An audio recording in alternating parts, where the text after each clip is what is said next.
If you've been wondering how to make your web designs more dynamic and flexible, CSS variables are just what you need. In this video, we'll explore CSS variables and how they work.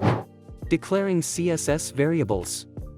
To declare a CSS variable, we use the double hyphen, prefix, followed by the name of our choice, and assign it a value. Now, how can we make these variables available throughout our CSS code? In CSS, the root selector represents the document's root element, typically the HTML element. By declaring CSS variables inside the root selector, they become globally accessible. For example, bigger font size, with a value of 65 pixels. This variable now holds the value of 65 pixels, which we can use across our style sheets. Here's another example using a color. Earth color, with a shade of brown hex color code. So, how do we use these variables? Once we've declared our variables, we prefix the variable name with var function. For example, font size, var, bigger font size.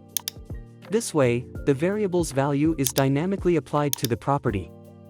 And here's the magic: if we update the variable value, it automatically updates all the properties that reference it. CSS variables have real-life applications that can significantly improve web designs. For example, when building a website with different color themes, you can update CSS variables instead of manually changing each color value, allowing for easy customization and consistency. Thank you for watching.